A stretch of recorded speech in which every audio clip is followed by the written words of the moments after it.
झटका। प्रीतम सिंह और नव प्रभात की मौजूदगी में दर्जनों भाजपाइयों ने थामा कांग्रेस का दामन, सरकार के खिलाफ बोला हल्ला।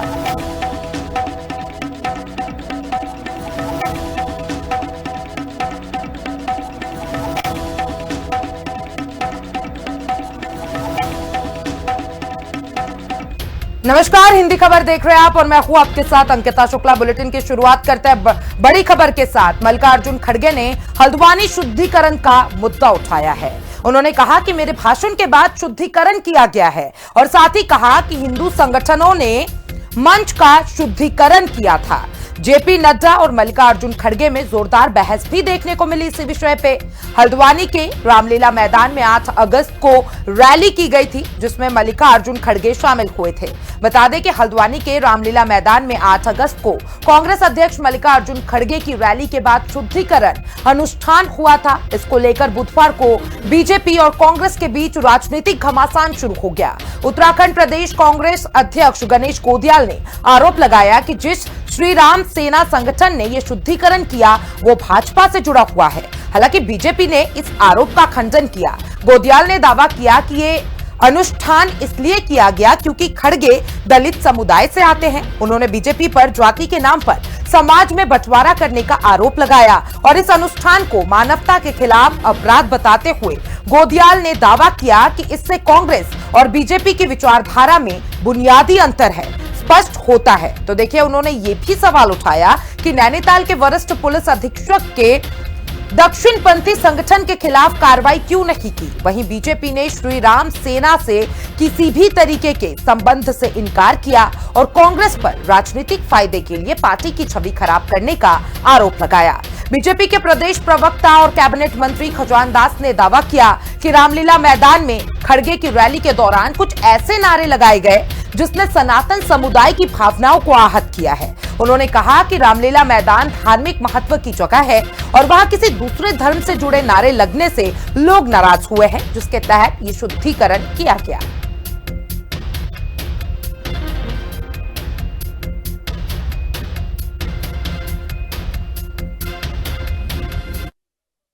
मैं हल्द्वानी में पब्लिक स्पीच में रामलीला मैदान में रामलीला स्टेज पर भाषण किया और लाखों लोग वहां पर थे। उस वक्त मैंने किसी समाज का, किसी धर्म का नाम नहीं लिया, सिर्फ मैं लोगों के समस्याओं को वहां पर बताया। लेकिन मेरे स्पीच होने के बाद कल वो लोग, बीजेपी के लोग सब मिलके हवन करके उस स्टेज का शुद्धिकरण करने का काम किए। और शुद्धिकरण मामले पर जेपी नड्डा का भी बड़ा बयान सामने आया है। जेपी नड्डा ने कहा कि बीजेपी ऐसी घटनाओं का समर्थन नहीं करती है। ये गंभीर विषय है, हम सबके लिए दुखदायी विषय है। इस कृत्य की जांच होनी चाहिए। तो देखिए, जेपी नड्डा ने भी इस मामले पे बड़ा बयान दिया। उन्होंने कहा कि ये जो भी हुआ है इसका भारतीय जनता पार्टी बिल्कुल सपोर्ट नहीं करती है और इस कृत्य की जांच करने की भी बात जेपी नड्डा ने कही है। तो देखिए, शुद्धिकरण मामले पे लगातार राजनीतिक घमासान देखने को मिल रहा है।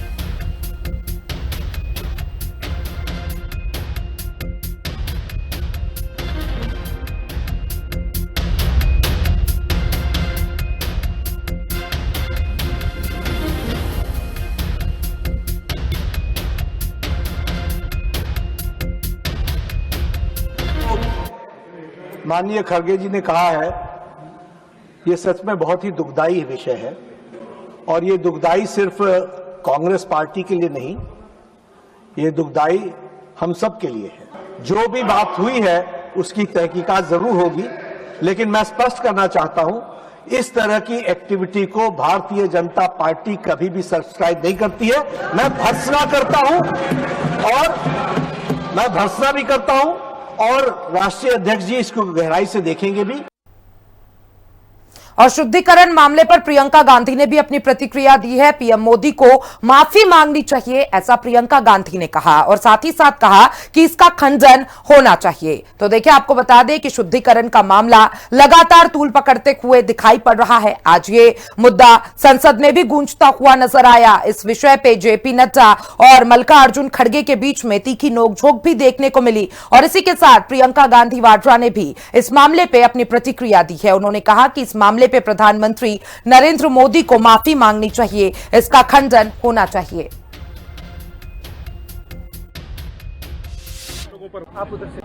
ये इनकी जो एकदम मतलब ये जो मानसिकता है उसका प्रदर्शन है कि बीजेपी की विचारधारा क्या है, आरएसएस की विचारधारा क्या है। इसका खंडन होना चाहिए, प्रधानमंत्री जी को इसका खंडन करना चाहिए और माफी मांगनी चाहिए। ये क्या तरीका है? तो देखिए, लगातार ये मुद्दा तूल पकड़ते हुए दिखाई दे रहा है। एक तरफ Bharatiya Janata party narrative set करने का आरोप लगा रही है कांग्रेस के ऊपर, वहीं कांग्रेस लगातार पीएम मोदी के माफी की मांग करता हुआ नजर आ रहा है। तो देखिए, शुद्धिकरण का मामला संसद में भी गूंजते नजर आया। इस मामले पे मल्लिकार्जुन खड़गे ने अपनी बात रखी और इसी के साथ साथ कांग्रेस लगातार आरोप लगाते हुए नजर आ रही है कि मल्लिकार्जुन खड़गे दलित समुदाय से आते हैं, इसलिए हल्द्वानी में रामलीला मैदान में शुद्धिकरण कराया गया। तो देखिए, लगातार अब ये मुद्दा तूल पकड़ता हुआ दिखाई पड़ रहा है। इस मामले पे कई प्रतिक्रियाएं भी सामने आई। प्रियंका गांधी वाड्रा ने भी अपनी प्रतिक्रिया दी और इसी खबर पे हमारे साथ ज्यादा जानकारी के लिए हल्द्वानी से हमारे साथ मेरे सहयोगी दीपक अधिकारी मेरे साथ जुड़ चुके हैं। दीपक, देखिए, 8 अगस्त को मल्लिकार्जुन खड़गे हल्द्वानी आते हैं। जब वो हल्द्वानी आते हैं तो जितने भी कांग्रेसी है साफ तौर पे भारतीय जनता पार्टी पे आरोप लगाते हुए नजर आते हैं कि कांग्रेस कार्यकर्ताओं को पहले ही रोक दिया गया प्रशासन द्वारा। इसके बाद जब मल्लिकार्जुन चले जाते हैं तब ये नया विवाद शुरू हो गया है शुद्धिकरण का।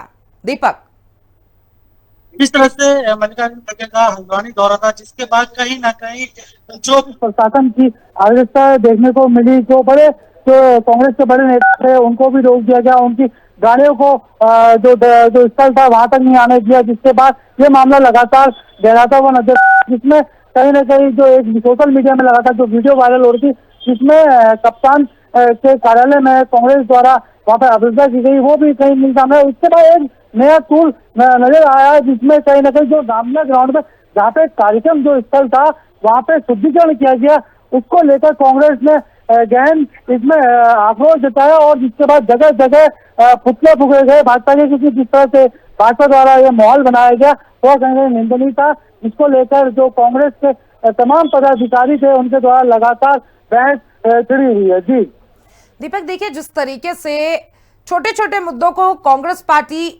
जिस तरीके से विपक्ष के द्वारा इस्तेमाल कर रही है, भारतीय जनता पार्टी तो साफ तौर पे कहते हुए नजर आ रही है कि केवल एक नैरेटिव सेट करने का काम कांग्रेस कर रही है। अब 2027 में देखिए उत्तराखंड में चुनाव होने वाला है, आप किस तरीके से देख रही है पूरा समीकरण को?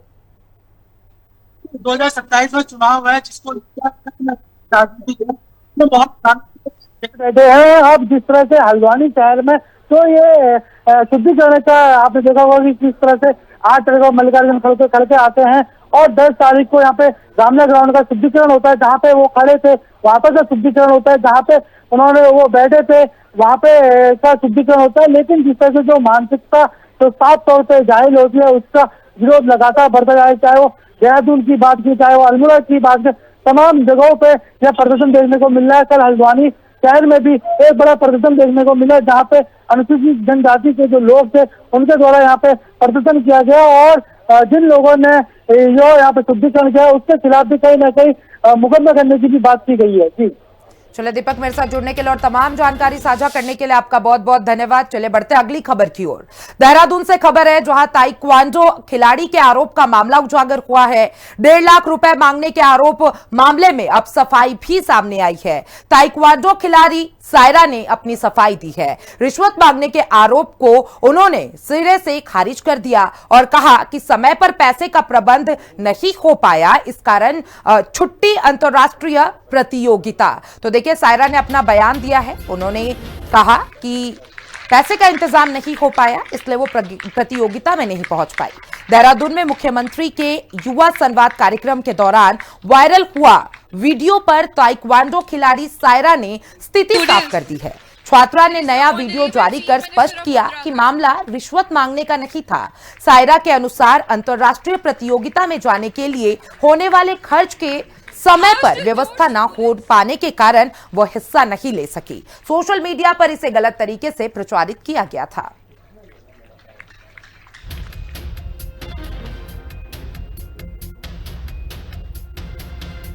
तो देखिए, ये वीडियो लगातार सोशल मीडिया पे वायरल हुआ था और इस मामले में ताइक्वांडो खिलाड़ी सायरा ने अपनी प्रतिक्रिया दी है और उन्होंने स्थिति को पूरी तरीके से स्पष्ट कर दिया। तो देखिए, ताइक्वांडो खिलाड़ी के आरोप का ये पूरा मामला था।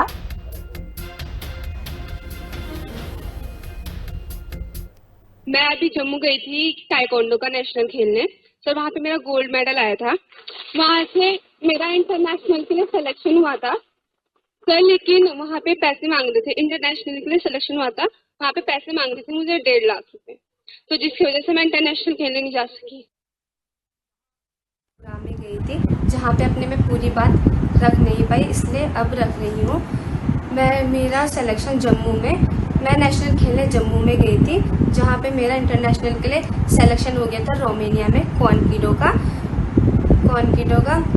जहाँ से मुझे फेडरेशन 1,70,000 रुपये दे रही थी। बाकी का खर्चा मुझे करना था और बाकी मैंने स्कूल में किसी को बताया नहीं या किसी को भी बताया नहीं, जिसके कारण मैं नहीं जा सकी।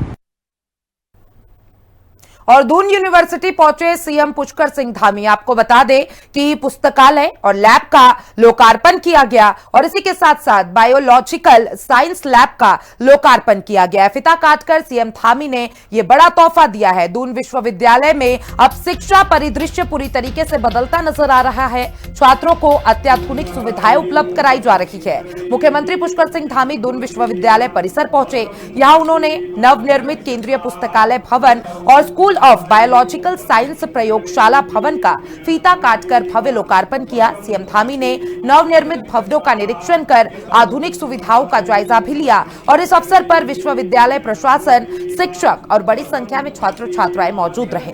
परिसर में सीएम के आगमन को लेकर जबरदस्त उत्साह देखा गया।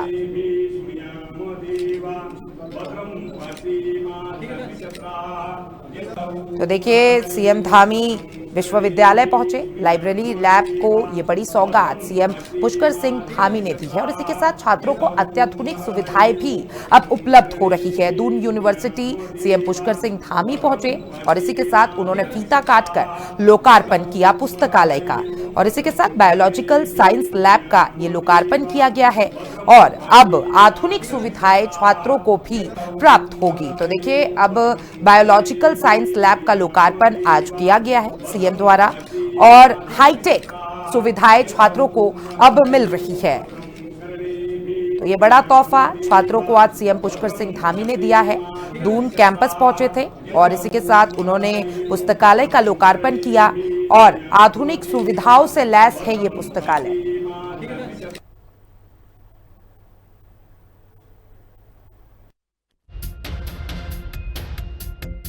पहला पुस्तकालय भवन जिसका नाम भारत रत्न डॉक्टर भीमराव अंबेडकर जी के नाम से रखे जाने का हम लोगों ने निश्चय किया है, निर्णय लिया है यहाँ पर। और वहाँ पर बायोलॉजिकल क्लासों के लिए भी भवन बना है।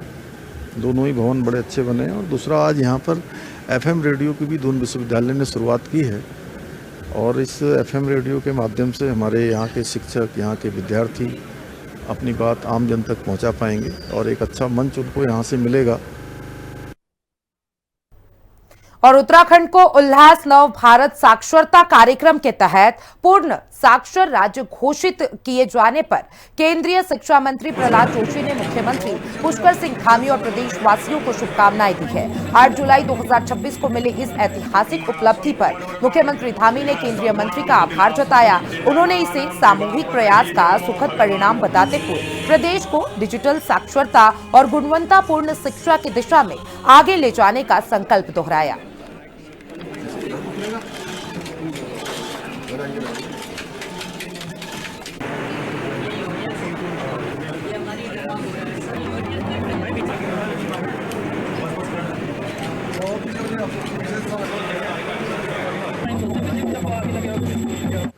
क्षेत्रों में बहुत अच्छा काम किया है। उस कारण से शिक्षा के क्षेत्र में पूरी तरह से साक्षरता के लिए जो क्वालिफिकेशन होती है, औपचारिकताएं होती हैं, वो सभी हमारे राज्य ने पूरी की है। मैं सभी राज्यवासियों को सबको बधाई देता हूँ। और मसूरी मार्ग पर अतिवृष्टि से क्षतिग्रस्त हुए हिस्से का कैबिनेट मंत्री गणेश जोशी ने स्थलीय निरीक्षण किया।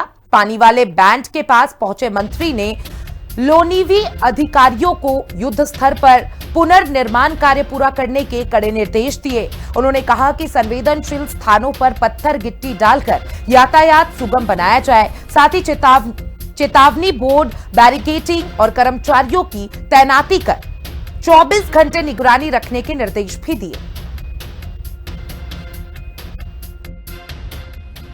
प्रॉपर ट्रीटमेंट न होने के कारण पानी से कीचड़ा आ रहा था, जिससे मलबा में लोगों को निकलने में दिक्कत हो रही थी। आज शाम से यहाँ पर CSP टेस्टिंग हो जाएगा। इसके ऊपर पूछने के बाद उसमें बोरिंग हो जाएगी। जो कीचड़ है उससे ज्ञात करेगी, क्योंकि कल से टूरिस्ट सीजन हमारा शुरू हो रहा है। 15 अगस्त की वजह से टूरिस्ट काफी संख्या में यहाँ पर आते हैं। तो कल हमने इनको कहा कि आज पूरी रात काम करके 11 बजे के बाद ट्रैफिक बंद कर दिया जाए और सुबह तक जो है उसको रूट को ठीक कर दिया जाए। और उधर मुख्यमंत्री हेल्पलाइन पर जनता की शिकायतों के समाधान को लेकर अफसरों की बड़ी बेपरवाही सामने आई है। देहरादून में समाधान दिवस की समीक्षा के दौरान कई शिकायतें 180 दिन से अधिक समय से लंबित पाई गई है। गढ़वाल आयुक्त आनंद स्वरूप ने इस लंबी पेंडेंसी पर सख्त नाराजगी जताते हुए अधिकारियों को 1 महीने का अल्टीमेटम दिया है। उन्होंने तय सीमा में निस्तारण न होने पर कड़ी कार्रवाई की चेतावनी दी है। मैंने कल देहरादून जिले के ये पोर्टल में CM हेल्पलाइन को देखा। वहाँ जो लंबित शिकायतें हैं इनका मैंने समीक्षा करी, तो बहुत सी शिकायतें वो जो 180 दिन से भी अधिक समय से पेंडिंग दिखाई दी हैं, उनके लिए मैंने समय सीमा तय कर दी है कि उसके बाद फिर कोई रियायत नहीं है, आपके खिलाफ कार्रवाई की जाएगी। अगर आप इतने दिन में किसी की समस्या सॉल्व नहीं कर पाते हैं, या तो समस्या सॉल्व होने लायक होगी नहीं, या तो फिर आपने ध्यान नहीं दिया होगा। तो मैंने अधिकारियों को कड़ी चेतावनी जारी की है। और हल्द्वानी से नैनीताल आ रही एक कार तालुका के समीप अनियंत्रित होकर करीब 200 मीटर गहरी खाई में जा गिरी। हादसे के समय वाहन में 4 लोग सवार थे जो नैनीताल कोर्ट के काम से आ रहे थे।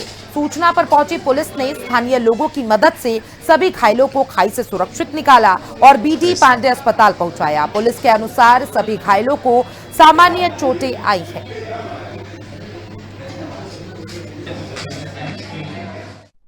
हमें राजेंद्र सिंह मंडराल जी द्वारा सूचना दी कि ताकुला बैंड से थोड़ा सा आगे फूड वैन के पास एक गाड़ी नीचे खाई में उतर गई है।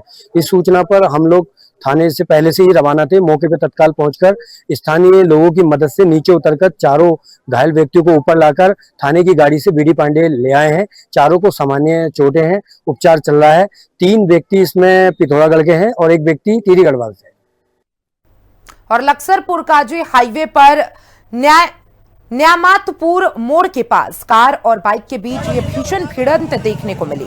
हादसे में बाइक सवार लालचंद वाला निवासी प्रवेश गंभीर रूप से घायल बताए जा रहे हैं। स्थानीय निवासियों ने आनन फनन में घायल को लक्सर के एक निजी अस्पताल में भर्ती कराया, जहां उनकी हालत नाजुक बनी हुई है। घटना के बाद कार सवार दोनों युवक मौके से फरार हो गए। पुलिस फिलहाल मामले की जांच में जुटी हुई है।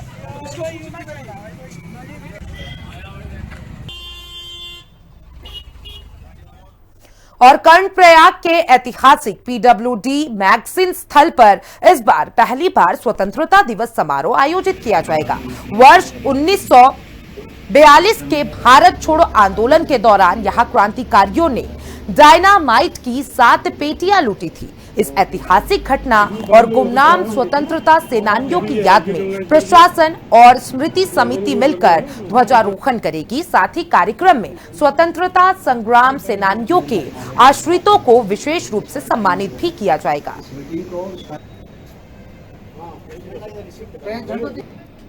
मसूरी में हर घर तिरंगा अभियान के तहत भव्य तिरंगा यात्रा निकाली गई। नगर पालिका परिषद के आह्वान पर टिहरी बस स्टैंड से गांधी चौक तक आयोजित इस यात्रा में सामाजिक संस्थाओं, राजनीतिक दलों और स्थानीय लोगों ने बढ़ चढ़कर भाग लिया। देशभक्ति के नारे से पूरा शहर गूंजता नजर आया। पालिका अध्यक्ष मीरा सकलानी ने नगरवासियों से 15 अगस्त पर अपने घरों में तिरंगा फहराने की अपील की है।